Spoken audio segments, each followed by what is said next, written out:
Good evening. Welcome to the January 22nd Lebanon Board of Works meeting. Our first order of business will be the Pledge of Allegiance. I pledge allegiance to the flag of the United States of America and to the republic for which it stands, one nation, under God, indivisible, with liberty and justice for all. All right, move on to the roll call members. Madam Clerk, call the roll, please. Mayor Gentry. Here. Becky McClure. Present. Bill Stoner. Present. Dick Robertson. Excuse me. Thank you.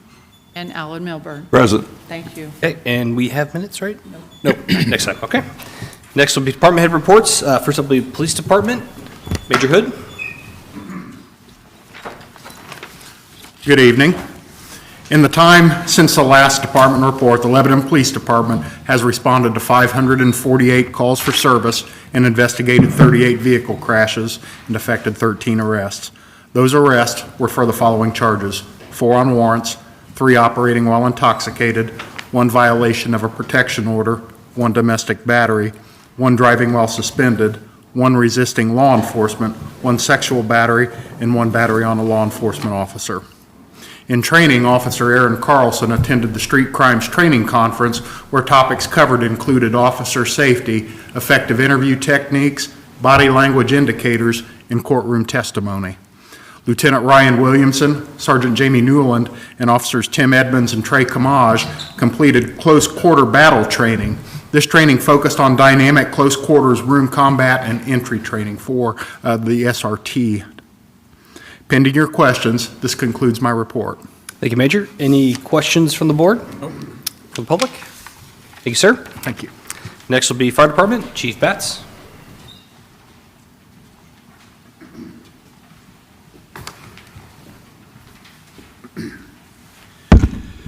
Good evening, everyone.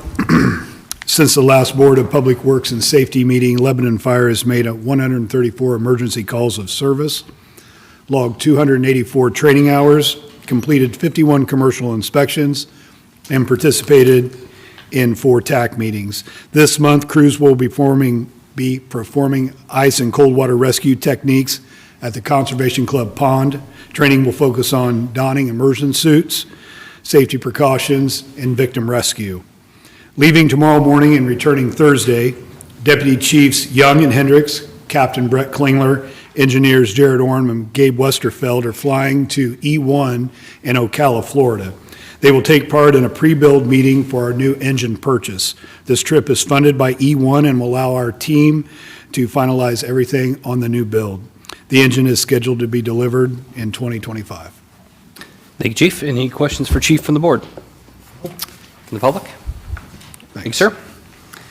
Next will be Parks and Recreation. John Messenger. Good evening. Maintenance been busy with winter maintenance, painting the park office and installing new partitions in the restroom at Abner Longley. Both the restrooms and the inside of the building, 12, 15 years old, so we're replacing those. Supposedly graffiti-proof too, so we'll see how those hold up. Snow removal has been huge the past couple of weeks, along with tree removal. In the next few weeks, we will be trimming trees and brush back on the Big 4 trail, trying to get that all back before they grow in, as well as doing work at Stone Eater Bike Park if that thaws out and dries up. We're currently accepting applications for Seashore Water Park. Applicants must be at least 15 years old by the first day of work. You can find an application online at seashorewaterpark.org or by stopping into the park office. I think we're looking at 17 to 18 again this year, so fingers crossed. We've been very successful with these open interviews, so hopefully that'll happen. We will be hosting open interviews for Seashore Water Park staff on February 10th and March 2nd from 9 a.m. to 1 p.m. at the park office. And the mayor's favorite, keep an eye on our social media for a potential snowman contest should we receive more snow. I did it again, didn't I? There you go, you love it. Saw the forecast for tonight, right? I hear you. That's all I have. Thank you, John. Thank you. Any questions for John from the board? No. From the public? Yeah. Thank you, sir. Next will be Engineering Department. Cameron Krulik. Thank you. Good evening. Project updates tonight, different projects around the city. Start off with Fordyce Street, Fordyce Road reconstruction project. Had a good conversation with Mr. Milburn this morning, and also with our contractor, and we're working on scheduling some coordination meetings with the contractor and owners, especially Centenary United Methodist, the school, and the residents. Probably have an open house type meeting just to make sure we can hear some of the questions, concerns, field those for everybody, and have the contractor there so they can get that straight from the source on what the project will look like, particularly what the schedule will look like. So there's some flexibility built into the contract that would allow them to alter that schedule, provided they still meet the completion deadline requirements, which is basically having that road open for business July of next year, in time for the school opening in early August. So working on scheduling those coordinations as we speak.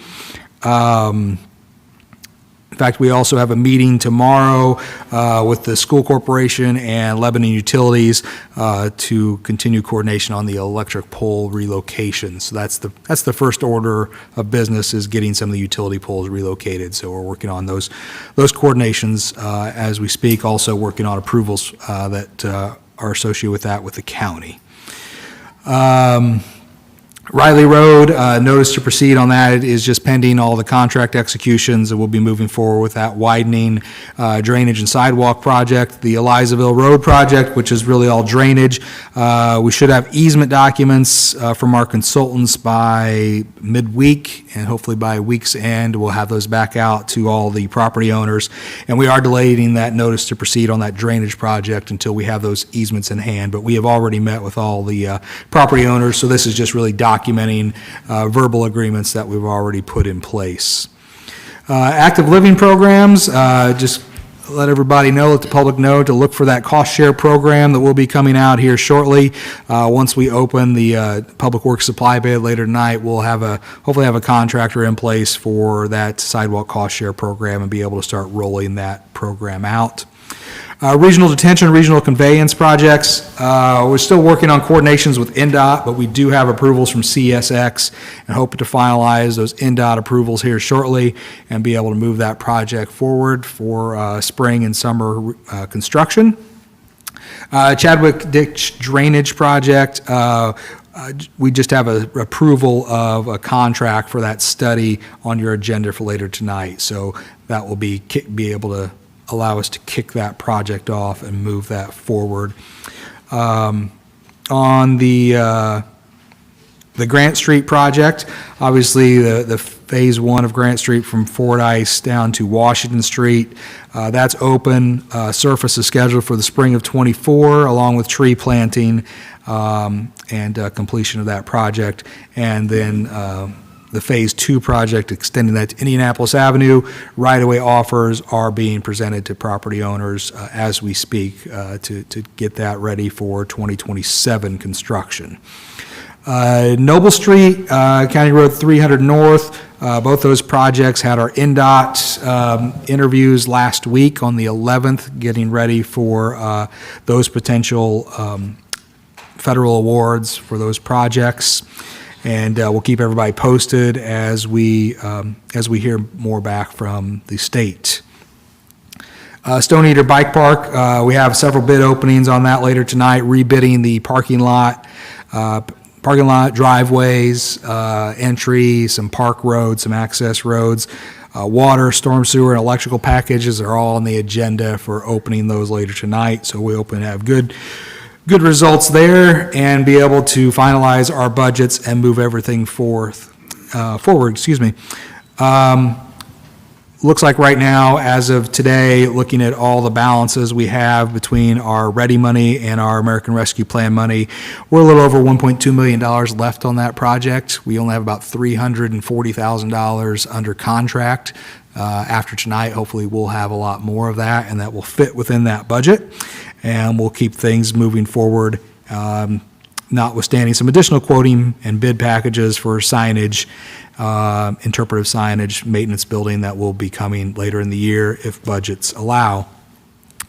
Let's see, various other park projects that we're working on trying to tee up pickleball court and fishing pier quote packages and bid packages. So look for those in the coming weeks. Those will start hitting the street. Working with the consultants at DLZ to develop a quote package for sanitary sewer lateral upgrades at the police station. Also, working with our friends at the fire department and the BOT team, looking at some potential geotechnical issues that are being exposed on the proposed fire station project before we move that forward. DPW projects, obviously tonight we have on the agenda the bid opening for our unit price bidding, our supply material bidding for this year. So we'll be opening that later in the meeting's agenda. And then we're also developing our street resurfacing package, which that program should be finalized this week, and we'll be reviewing that internally and then have that before you next week and start that bidding process. But the first order of business is really getting that program established for the community crossing program, which that grant program is currently open and closes out at the end of the month. Leaf District project updates. Really not a whole lot new since it's kind of winter and we're just standing by and waiting for the weather to break. The next big project that you'll start seeing happen this spring would be Witt Road between 300 North and 375 on that reconstruction. Also had some good conversations with the Lilly team and the IEDC team that may also include the roundabout construction at 300 North now. So maybe a potential expansion of that project, but that's to help better accommodate construction traffic going to the Lilly site. That is all I have. Thank you, Kevin. Any questions for Kevin from the board? From the public?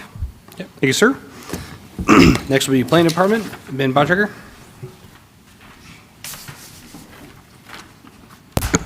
Good evening, board members. Over the last couple of weeks, the Planning Department completed 52 building inspections and issued 26 permits.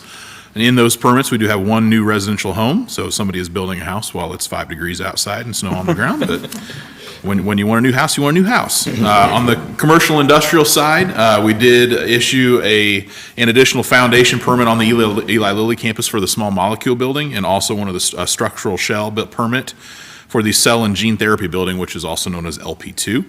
So I think if my count's correct, we're now to 4 foundation permits that have been released and 2 structural shells. So we've got a long ways to go because I think there's either 12 or 13 buildings out there.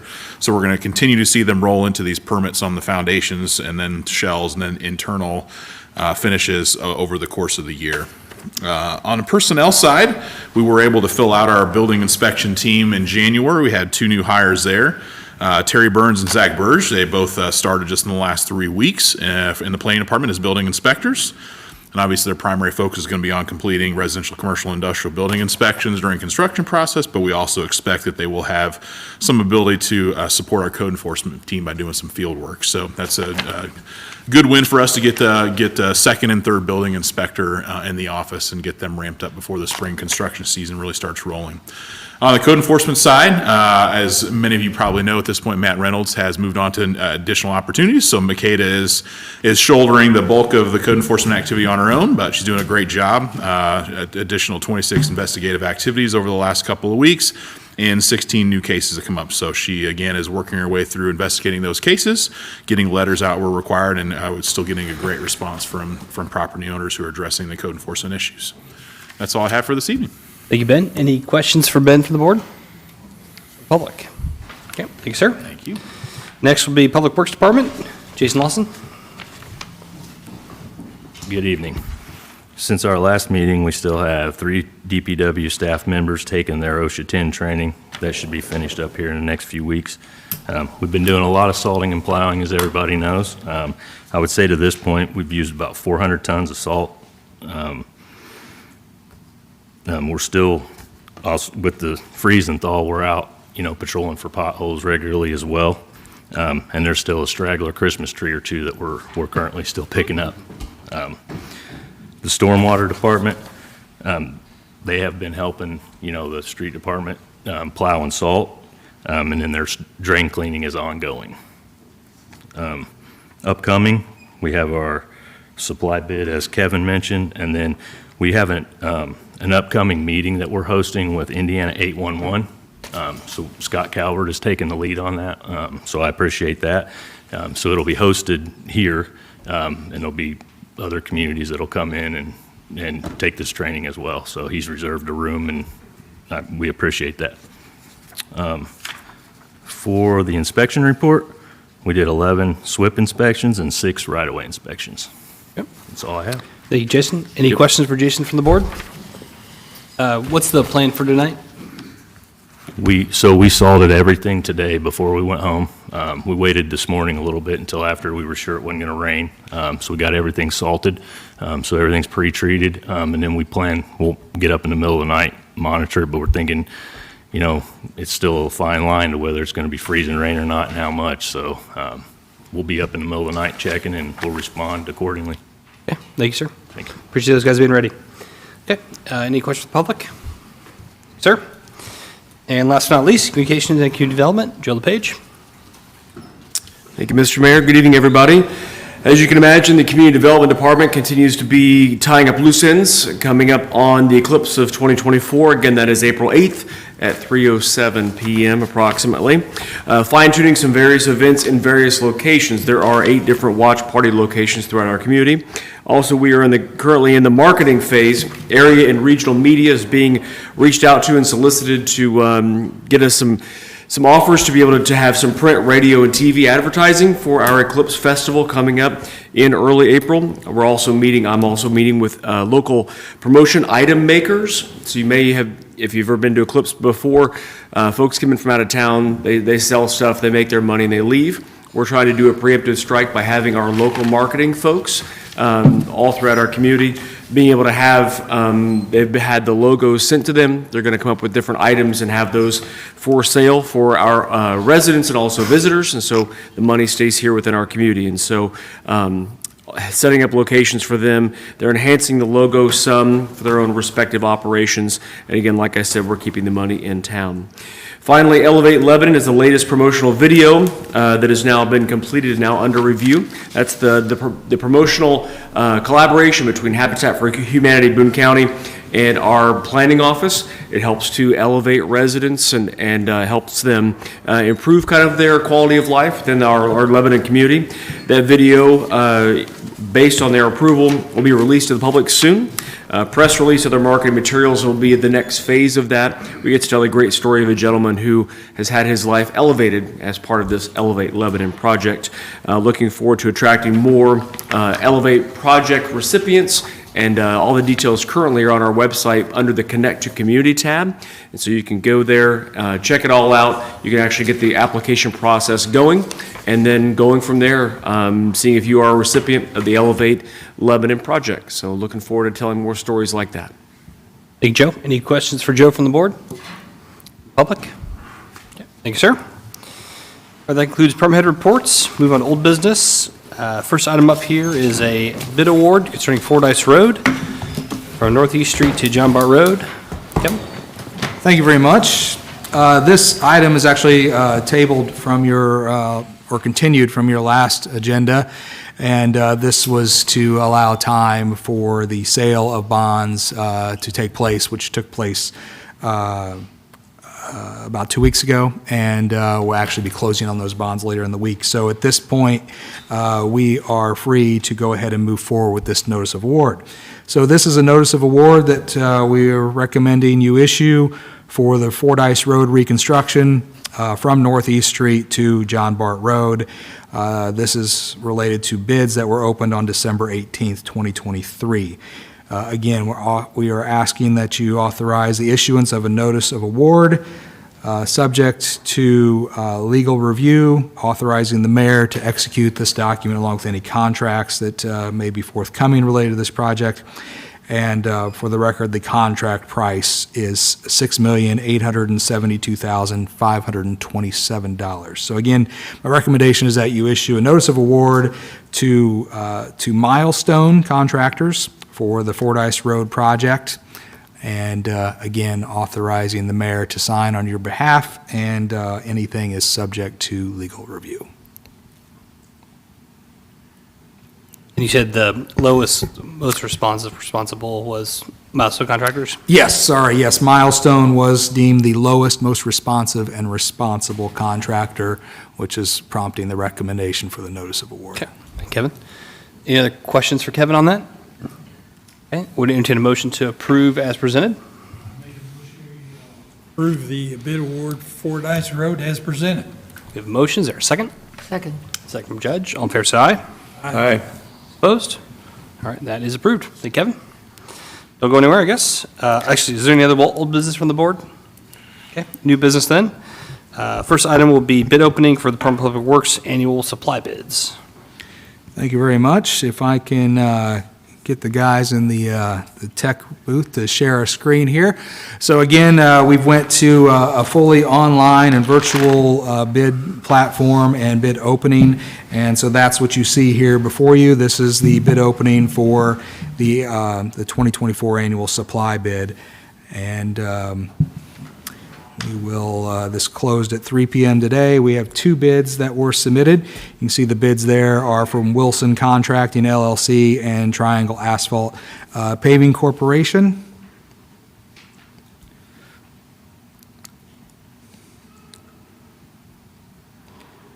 We will accept these.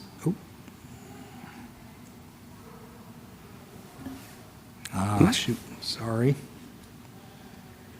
Don't do that.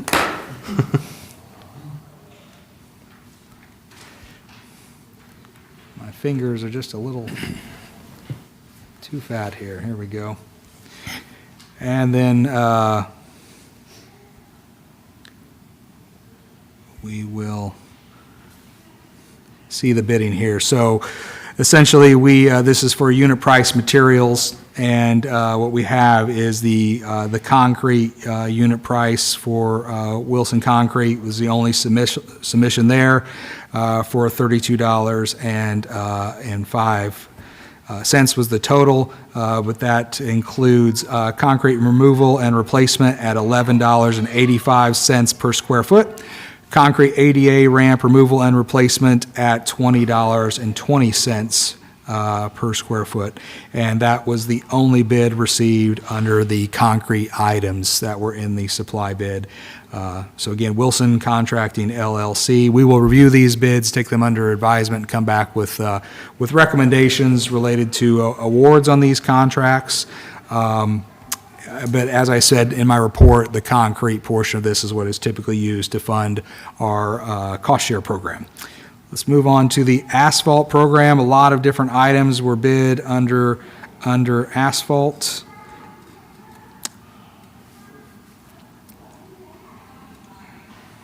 And I am not seeing them show up. Let's look at this form this way. So this is also submitted here. Again, this is from Triangle Asphalt Paving Corporation.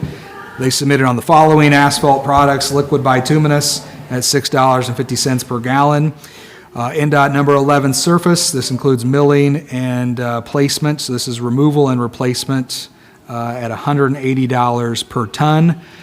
Same thing on number 8 binder, including removal and replacement. Their bid is for $160 per ton. On the number 9 binder, including removal and replacement, they've submitted a price of $160 per ton. And for miscellaneous additional asphalt milling, removal and disposal of that material to a 2-inch depth, they've submitted a price of $15.50 per square yard. They did not submit on any of the other unit prices that were provided. So it looks like we just have their numbers related to the asphalt unit prices. So again, we'll take that under advisement, but those are the bids that we have had to open this evening. Okay. Thank you very much. We'll take those up at our next meeting.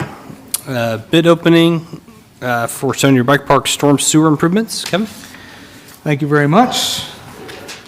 I guess the next 3 items are all Stony Bike Park related. They So are all Stone Eater Bike Park things. So again, we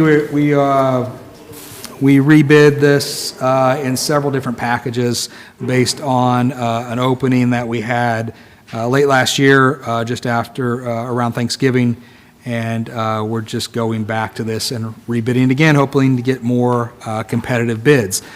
Unfortunately, we only had one bid come in on the storm sewer package, and that was from Milestone Contractors, who has bid on these projects before. I will accept that bid into the record here, and we'll jump to the display here.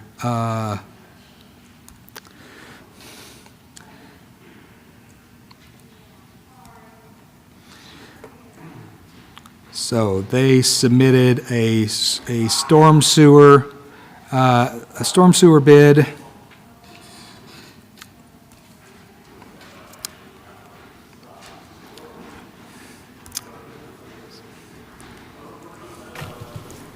Sorry, I think that's why I didn't show up.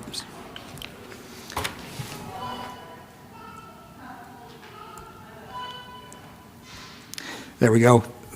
So now you can see the bid from Milestone Contractors that was submitted for the storm sewer improvements package at $382,210. Again, only one bid was submitted on the storm sewer package for $382,210. And we will go, so we'll take that under advisement and come back to you with recommendations at the next meeting regarding the lowest, most responsive and responsible contractor. Moving to the next package, which is sorry, make sure I don't take these out of order. The electric package.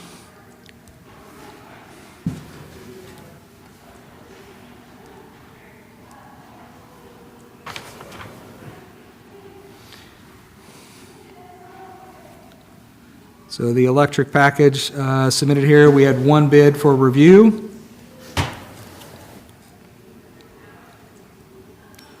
We will accept the bid from Setco Electric.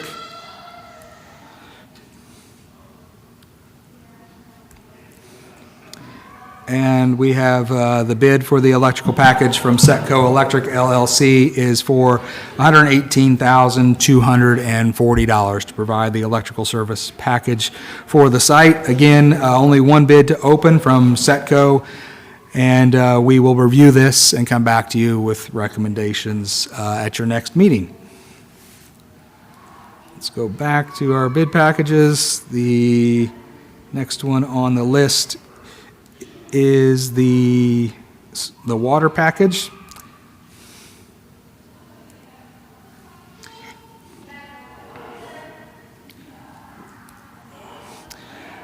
So unfortunately, on the water utility service improvements package, as you can see there in the middle screen, we had 0 bids received. So there is nothing to open or read aloud at this time related to the Stone Eater Bike Park water utility service package. We have one more left to open, and that is the parking and pavement improvements.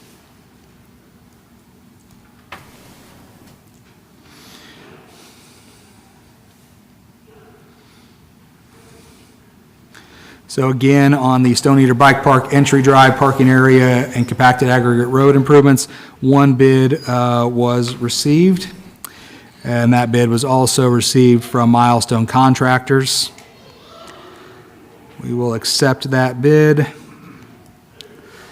and move to the display of the bid.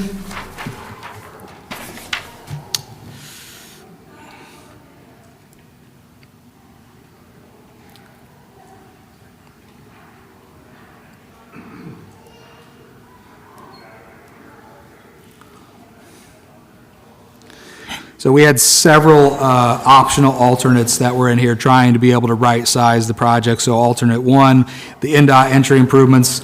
Option 2 was the entry drive and parking area. Phase 1, 25 spaces. Option 2 was the secondary parking area of additional 33 spaces. Optional bid number 4 was the park roads, and then there's several unit prices that were also included in this. And I need to perhaps back up here. I'm not seeing those numbers show up. Make sure that acceptance was...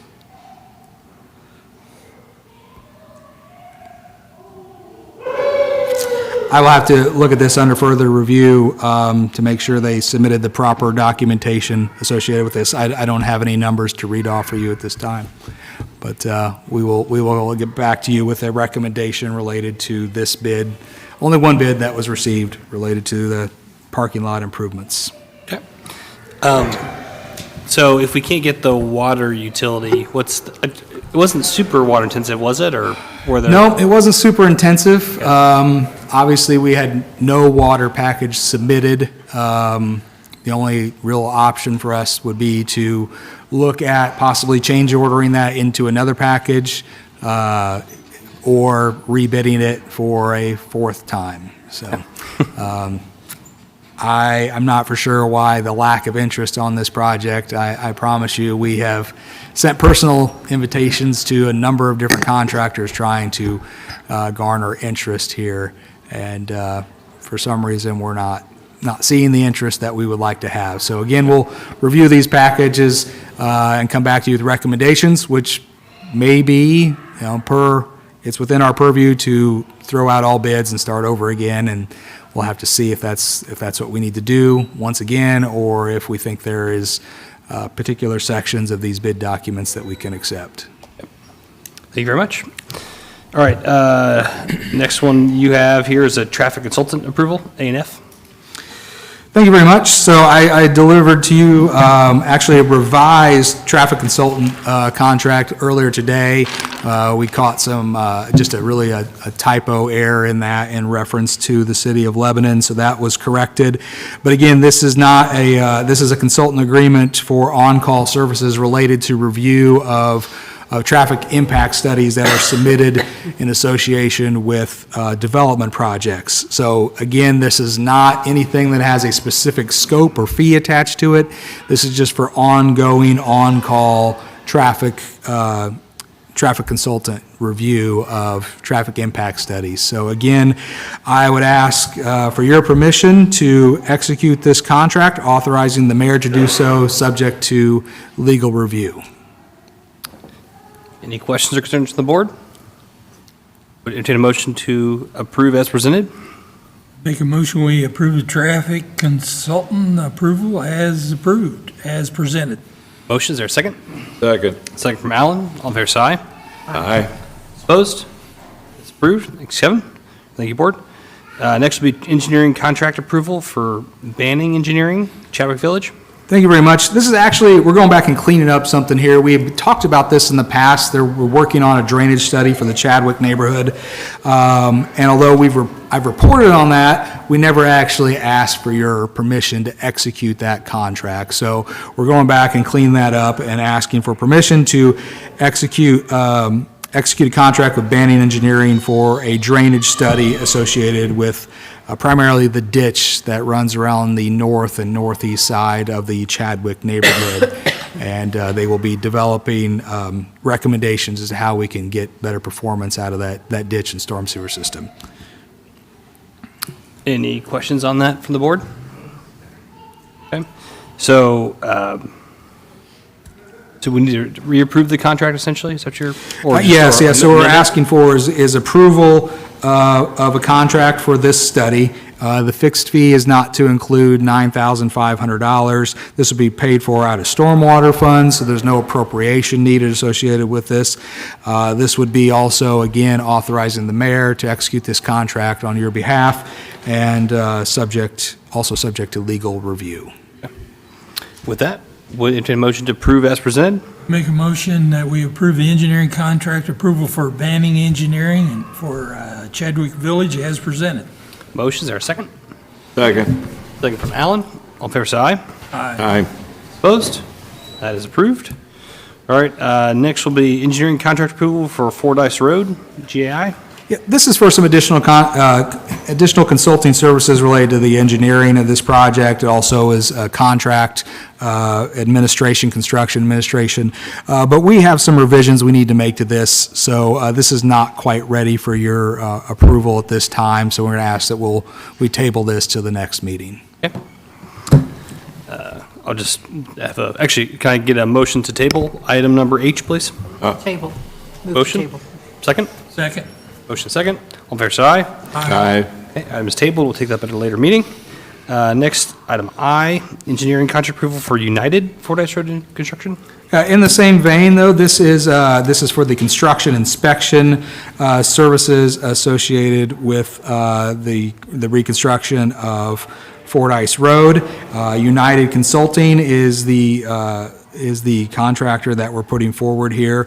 The total contract amount is for $530,000. Some of that is built into some contingencies if we need to have additional inspectors on site, but that is the not to exceed value of this contract would be $530,000. Again, understanding that there's roughly $150,000 of that is for contingency services. But again, I'm asking for approval of the construction inspection contract for United Consulting, not to exceed $530,000, authorizing the mayor to execute said contracts, subject to legal review. Any questions on that?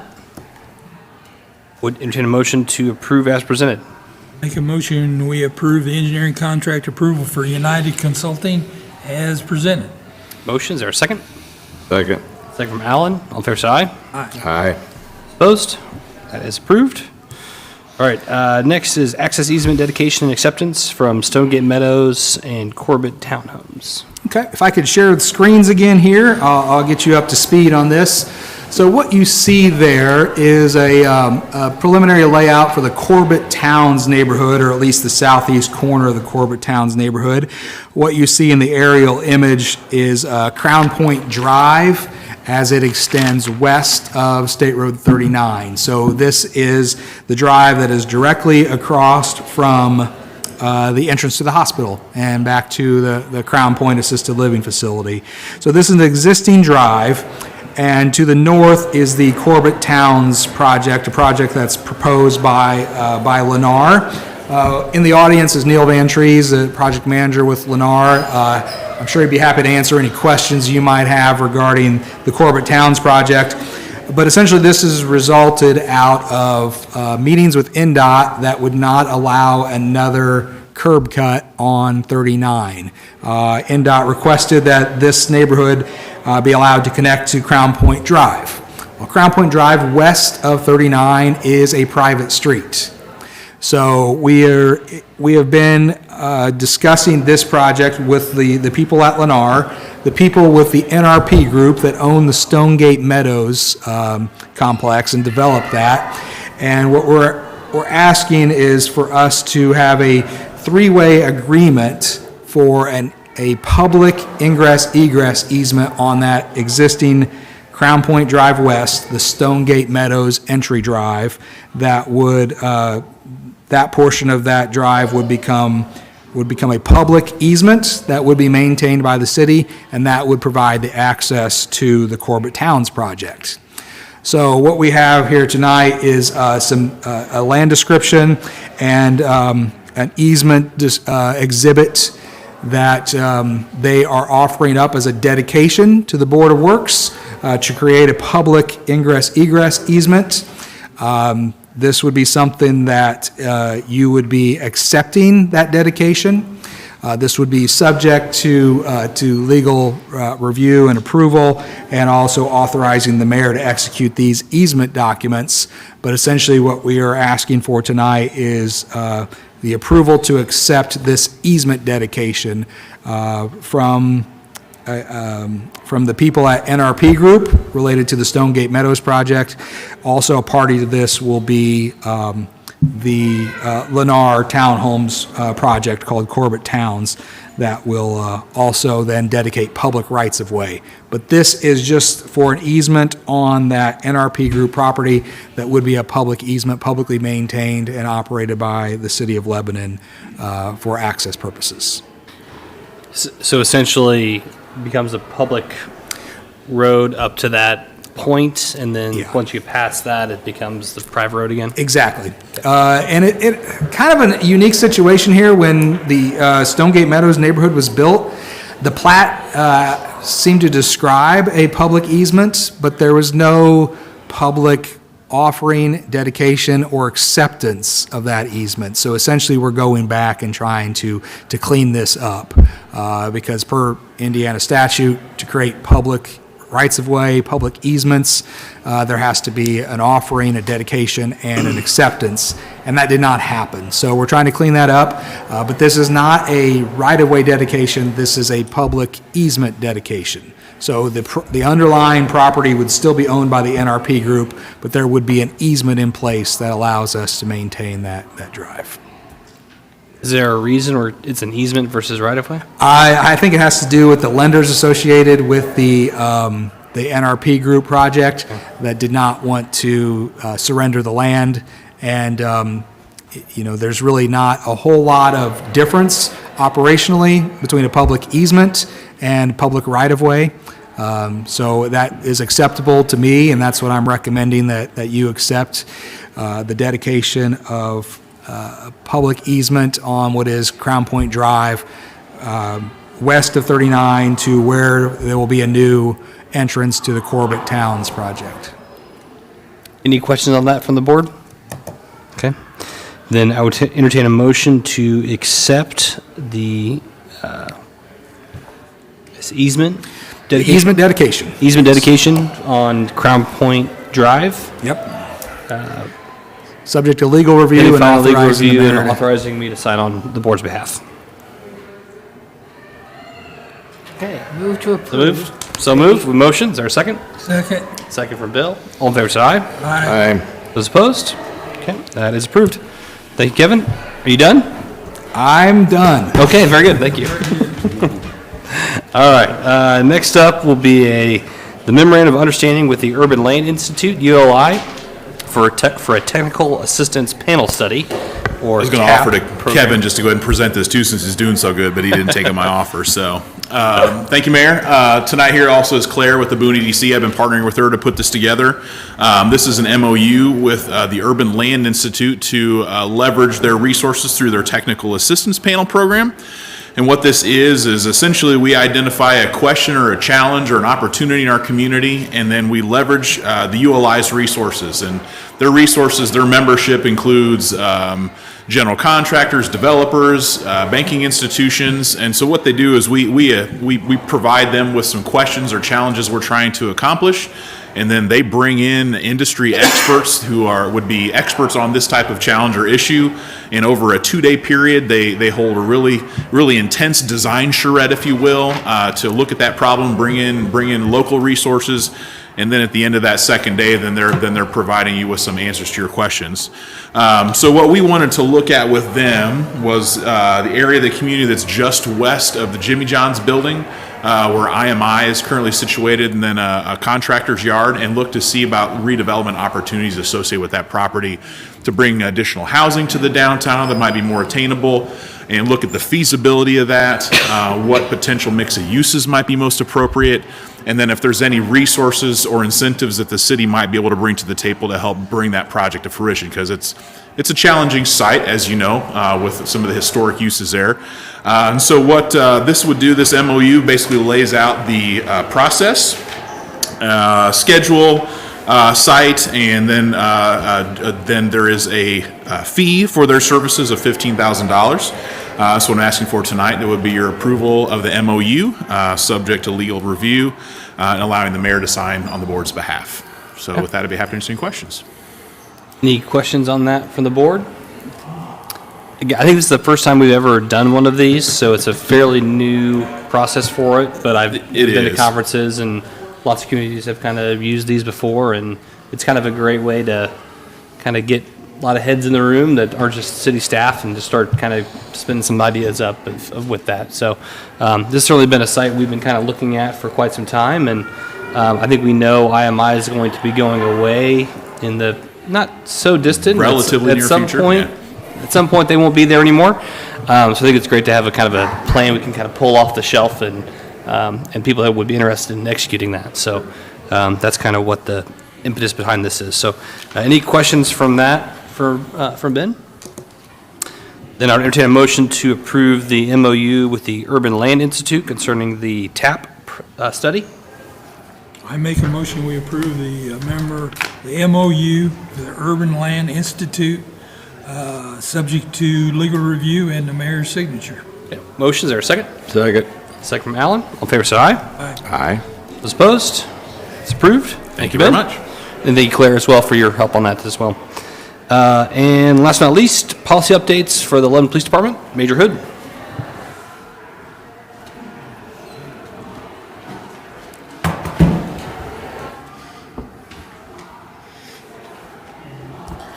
I'm going to share my screen here. They're going to put the code up here in just a second.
Okay, the first policy I'm going to have us take a peek at here would be the conducted energy device. As a reminder, since it's been a bit since we've done these before, anything that you see in the black type or font is a policy that you guys have already approved. One item that's going to become a theme here in the next couple meetings that we do is, if you remember back in 2023, the state of Indiana, through the Law Enforcement Training Board, mandated everybody across the state, law enforcement-wise, would have a uniform pursuit policy. This year, that focus is going to be on a deadly force policy and a training policy for use of force. A handful of these policies that we're going to see, the only change is going to be recognizing the new language in here, the Law Enforcement Training Board Uniform Statewide Policy on Deadly Force as the addition, as you can see on your screen. Just to clarify, Major, these are essentially concerning tasers. Correct. Conducted energy device and is the taser. I know it's like a brand name, not a, right, but. Correct. That's why it kind of went from taser to the conducted energy device. Yep. Or sometimes you'll see it as CEW, conducted energy weapon too on there, but we try to be uniform in the terminology that we're using for this. Another little hiccup may cause things to be a little disjointed moving forward is this uniform statewide policy on deadly force. Both the policy on deadly force and the defensive tactics training program were supposed to have went into effect on the 1st of January. About Christmas Eve or so, the state had said, you know, we've still got a number of disconnects between the agencies that the policy will apply to on the deadly force policy that have actually pushed implementation of it back to the July 1 window that we see a lot of the new laws go into effect. So you'll see reference to both. We're trying to transition and get the policies up to speed, so by the time that the policy actually takes effect, we're already in compliance with that. So with the conducted energy device, those were the only changes to this particular policy are the new references. Do you want us to approve these all as one, or you want to do them individually? That may be easier. And another question that Chief Morgan, who apologizes he's not here, he's got federal court tomorrow morning, so he had an early start in covering this, would be whenever we see a change that may just be a matter of a font issue or a spacing issue, do you want these to come before this board for approval, or can we handle those in-house? Not the, I'd say in-house. We probably do have to bring them. I know it's tedious, but we probably just have to have the full, we can't just give a blanket kind of scrivener's error type approval, so. we've always kind of capped this at about 5 policies, so we're not killing everybody Yep. up here. If you guys see 7 or 8 on there, know that a few of those are just going to be these little minor. And that's fine, and we can, yeah, if it's font, like you can say, hey, it's a font change, and we can go Do through. that. Yep, Perfect. okay. Do you want us to approve the CED policy? Please, we may as well do that. Would entertain a motion then to approve the updates to the CED policy? I make a motion, we approve the updates to the CE policy. Motion, is there a second? Second. Second from Judge, all fair side? Aye. Aye. Approved, okay. Okay, the next policy we're going to look at is the control devices policy. These are other types of instruments outside of a conducted energy device per se on that. Could be a spray or something similar on there. So once again, you're going to see a change in the reference to the Law Enforcement Training Board uniform statewide policies on deadly force and the Defensive Tactics Training Program.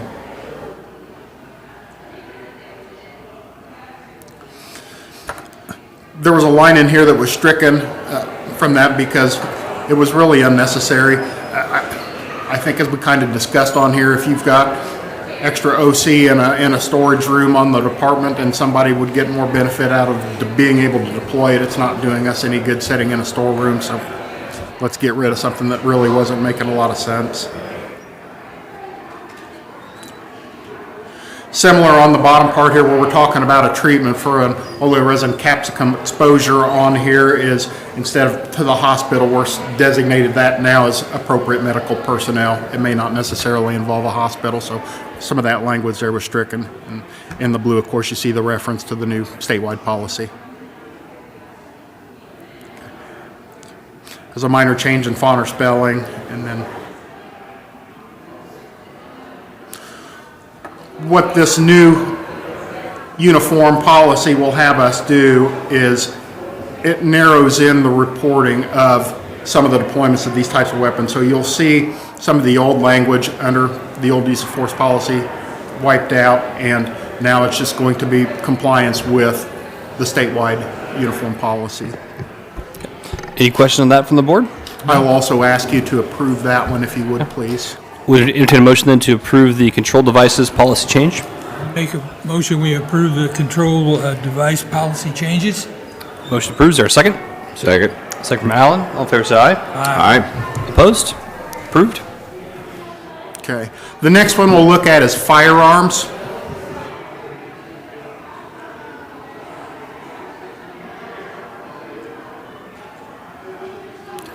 This is a mandated change once again by that uniform statewide policy.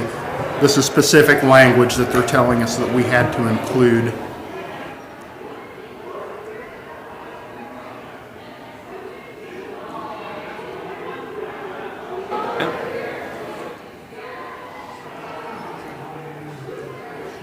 One item that may be a little confusing down the road is when the state is telling us that we have to adopt these new policies, they're telling us we have to take them exactly as it is that they are providing them. So you may see, like in July when the new uniform policy on deadly force is released, it may be a different font, it may be different spacing, it may be different formatting than what it is we're used to seeing now. We're not able to change that. It'll be incorporated into our manual as is, but I wouldn't be surprised you'll see kind of a parallel document that will organize it in a fashion that we're used to seeing as well. So,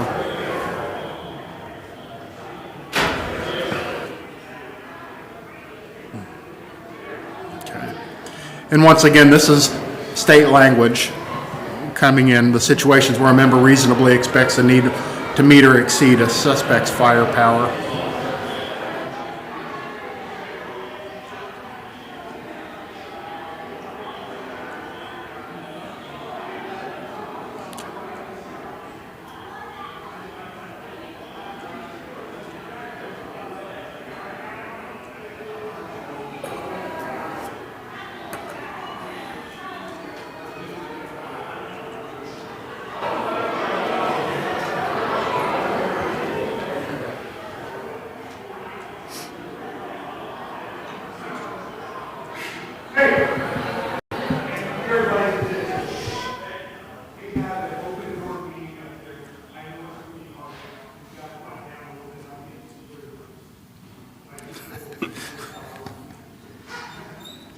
Are any of these substantive, Major? There's nothing substantial changing in any here. Once again, just give you guys a chance Yeah. to look through that and Sure, go ahead. Entertain a motion to approve the firearms policy changes. I make a motion, we approve the firearms policy updates. Motion, is there a second? Second. Second from Judge, all fair side? Aye. Opposed? It's approved. Okay. thank you. The next up, handcuffing and restraints. Once again, we're just referencing that statewide policy change again on here through this. And I think on this one, that is the only change is the addition of that language. Okay. Entertain a motion then to approve the handcuffing and restraints policy change. Move to approve the modifications to the handcuffing and restraints policy of the Lebanon Police Department. Okay. Motion, is there a second? Second. Second from Bill, all in fair side? Aye. Opposed? That's approved. In the final policy, the sexual assault investigations I'm going to bring before the board here. Of interest is the very last paragraph. This was a 2023 change in the state law where the Law Enforcement Training Board is required, anybody who's put in a position to investigate the sexual assaults has to undergo training authorized by the Law Enforcement Training Board. So that is an addition to the manual. It's something we were doing already, just puts it in writing. Okay. So Questions on that? Okay. We entertain a motion then to approve the proposed change. I make a motion, we approve the sexual assault investigations update. Okay. Motion, is there a second? Second. I couldn't hear. Alan? I'll give it to Alan. Alan. Second from Alan, all fair side? Aye. Those opposed? That is approved. and that concludes my request, so. Good. Thank I you. know that's all technical and tedious, so I appreciate the hard work on that, so. Thank you. Thank you very much. Lions, so. All right, dare I ask if there's any other new business from the board? Okay. Move on to claims then. We're going to entertain a motion concerning the claims. Make a motion, we approve the claims. Motion to approve the claims. Is there a second? Second. Second from Judge. All in favor say aye. Aye. Opposed? Claims are approved. Any announcements or discussion? Okay, we're going to entertain a motion to adjourn. Make a motion, we adjourn. Motion adjourned. Is there a second? Second. Second from Alan. All in favor say aye. Aye. Aye. Opposed? All right, our next Board of Works meeting will be February 12th at 5:30 PM. We are adjourned.